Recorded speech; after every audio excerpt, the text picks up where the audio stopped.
professor i vicedecà de la Universitat de València, Sant Vicent Catòlica de València, i bé, el vam convidar, aprofitant un poc el primer cicle, estem fent un projecte que es diu la Comunitat Educativa al Ciberespai i que altres cicles van demandar un poc, com a escola en l'escola de pares, treballar un poc el tema de la comunicació i el llenguatge, doncs bé, vam pensar en ell, el vam convidar i va acceptar, i bé, i així el tenim a veure què ens conta i esperem que tots estiguem molt a gust. Gràcies per vindre a tots i vos deixem el Francisco, val? Vale. Y siempre que sea posible, es necesario llegar a una etiqueta diagnóstica. Y no me duelen prendas en usar una palabra maldita, etiqueta. No me duelen prendas. Yo siempre, la experiencia, mi experiencia, ¿vale? Mi experiencia ha demostrado que es mejor llegar a saber qué pasa y ponerle nombre a lo que pasa, que la ambigüedad de no se sabe, habrá que esperar. Vale. Dicho esto, también es verdad que digo, que he dicho con mucho, soy zorro viejo, he dicho cuando pueda hacerse, porque va a haber un segmento de niños donde hacer diagnósticos es realmente imposible.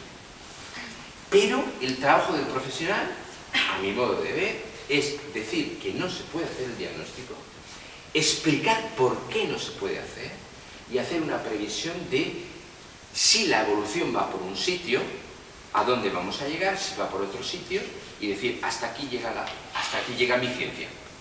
¿Vale? Entonces, yo creo que el primer paso es la evaluación diagnóstica. La evaluación diagnóstica compromete a los servicios psicopedagógicos enteros. Las intervenciones en ámbito escolar deben ser contextualizadas. Luego hay otra posibilidad, que es una intervención clínica separada de la escuela, que en algunos casos será conveniente o necesaria. Ya está. Y luego el papel de la familia, si me preguntan por el papel de la familia. A ver, el papel de la familia es fundamental, es importantísimo, pero no como terapeuta. Yo no pienso que las terapias deban ser impartidas por las familias. Las familias tienen que hacer personas a los niños, tienen que vivir con los niños, disfrutar de los niños, hacer personas, y hacer personas sociales. Si un niño tiene una dificultad lingüística específica, que es de lo que sé un poquito, confiar que los padres asumen las funciones de terapeutas, yo creo que no. A partir de ahí habría mucho que hablar, es decir, la familia tiene que hablarle a los niños, por cuanto más mejor, evidentemente.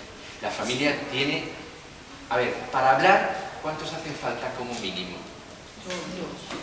Como mínimo 2. Y si hablas inglés mal, ¿a ti cómo te va mejor? ¿Hablar de uno a uno, cara a cara y con cariño y tal? ¿O hablar en grupo con gente? ¿Se entiende? Las interacciones duales, cara a cara, de calidad, día a día, ajustadas a contexto y a vida real, son las intervenciones que más hacen progresar a estos niños en el lenguaje. Entonces, efectivamente, el interlocutor padre-madre es un interlocutor imprescindible, por cantidad de tiempo, por calidad, por cualidad, ¿no? Por factores emocionales que están ahí. Entonces, o sea, esto es, en el fondo, es una herramienta, ahora me pongo yo como terapeuta, ¿no? Como una herramienta terapéutica que hay que saber manejar.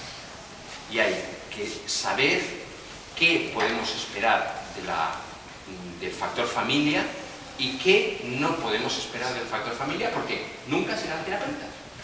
¿Vale? Ni conviene, por Dios, esas familias que asumen el rol de terapeuta